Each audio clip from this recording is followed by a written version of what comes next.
আপনি কেন বললেন যে দাদা নাতি নাতনিকে আব্বু আম্মু বলবে? আমি বললাম যে আপনার সমস্যা। সমস্যাই তো, আমরা নাতি নাতনির কথা আদর করি, ভাই মনে করি।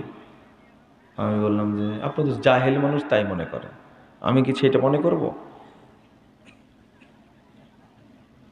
আরে বাপ যেমন আব্বা, দাদাও তেমনি কি আব্বা। আপনি কি বুঝেছেন কথা? কি বললাম বলেন তো?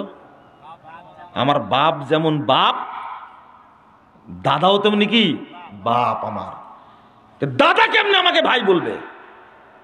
আচ্ছা, দাদার বাপকে কি বলেন আপনারা? বড়ব্বা। কেন বড়ব্বা বলেন? কেন বলেন না আমার ভাই হয়? দাদার বাপ আমার ভাই হয় বলেন না?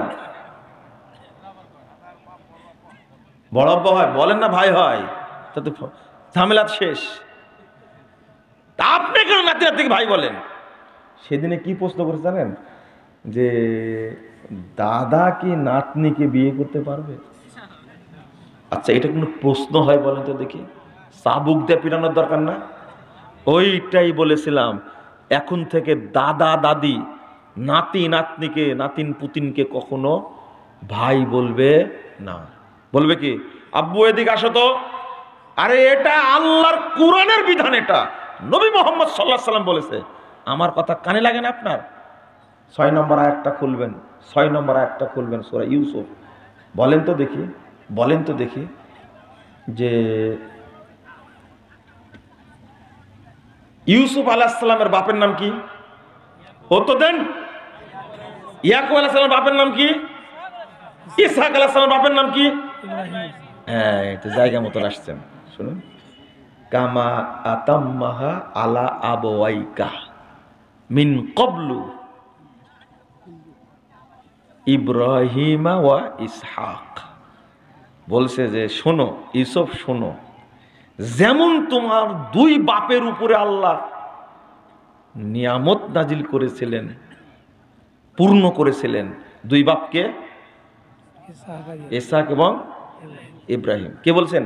আল্লাহ। তাহলে ইউসুফ আলাইহিস সালামের বাপ হলো কে? ইয়াকুব আলাইহিস সালাম। কিন্তু আল্লাহ বলছেন বাপ ইসহাকও বাপ, ইব্রাহিমও বাপ। তা আপনার লজ্জা করে না? আপনার লজ্জা করে না? তাহলে বললাম কি, আমার আব্বা যেমন বাপ আব্বা, আমার দাদাও তেমনি কি আব্বা বাপ। দাদার বাপ আমার কি বাপ। মনে থাকবে? তাহলে এই এই এই বাপ আর মেয়ের সাথে কোনোদিন বিয়ে হয়? কেমনে বললো দাদা কি তার নাতনির সাথে বিয়ে করতে পারবে কিনা? তওবা তওবা তওবা, এই ধরনের কথা বলে মুসলিম সমাজে চলে? আল্লাহর নবী সাল্লাল্লাহু আলাইহি ওয়াসাল্লাম বলেছেন, 2704 নম্বর হাদিস, হাসান রাদিয়াল্লাহু আনহু আল্লাহর কাছে এসে, আল্লাহ রাসূলের কাছে এসেছেন খুতবা দেওয়ার সময়, এসে দাঁড়াইছেন। আল্লাহ রাসূল সাল্লাল্লাহু আলাইহি ওয়াসাল্লাম বলেছেন, ইন্না ইবনি হাযা সাইয়্যিদ। এই সাহাবীরা শোনো, আমার এই বেটাটা হলো তোমাদের নেতা, এই নেতা হবে একদিন। আল্লাহ নবী বললেন, বুঝলেন না মনে হয়, তাই না? কে বলছেন? নাতিকে কি বলছেন?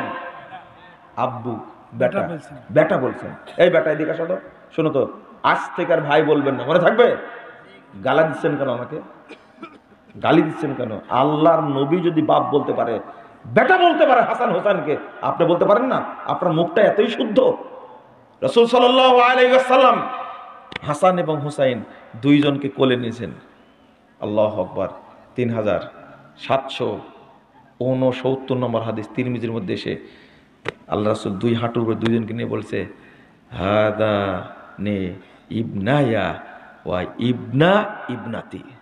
এই দেখো আমার এই দুইটা বেটা, আমার কি, আমার বেটা এবং আমার বেটির বেটা।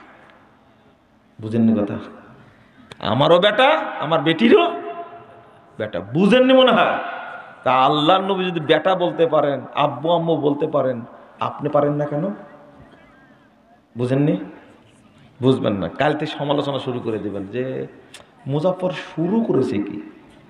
শোনেন শোনেন শোনেন, রাসূল সাল্লাল্লাহু আলাইহি ওয়াসাল্লাম কত আদর করতেন।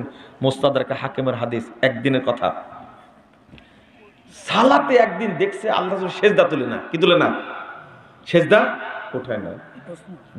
যে সাহাবী বর্ণনা করছেন, এই সাহাবী মাথা তুলে দেখছেন যে কি ঘটনা, মাথা উঠায় না কেন, বুঝেননি কিছু হইল কিনা।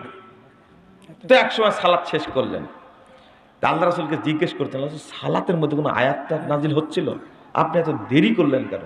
বলছে না না না, কিছু নাজিল হয়নি, শোনো শোনো। আল্লাহু আকবার। আমি যখন সেজদা দিয়েছি তখন ইরতাহালা, আমার দুই বেটার এক বেটা, কে, হাসান বা হোসেন, দুইজনের একজন একবারে ঘোড়ার পিঠে যেমন বসে ওইভাবে বসে গেছে পিঠের উপরে, বুঝেন না মনে, তাই না? সেজদাই গেছে, বসে গেছে, ঘোড়া চালাচ্ছে। করে না আপনার সন্তান, করে না? আপনি নামাজই বলেন না, করবে কি করে? মসজিদে নিয়ে যান আপনি কখনো সন্তানকে? ওরা গায়ের উপর উঠবে, জুতা চালাচালি করবে। মসজিদে নববীতে কত সুন্দর লাগছে, কেউ কিচ্ছু বলে না, বাচ্চাকে কিচ্ছু বলে না। বাপের পিঠের উপর দাঁড়ায় গিয়ে পিছলা পড়ে আরেকজন পিঠের উপর পড়েছে, কেউ কিছু বলে না। কিন্তু আপনি আপনার বাচ্চাকে মসজিদে নিয়ে যাওয়ার পাশে দাঁড়ালে বুড়া লোকটা দেখে বলবে যে বাচ্চা নিয়ে এসে নামাজ নষ্ট করার জন্য। এই বুড়ার সাথে শয়তান সবসময় লেগে থাকে।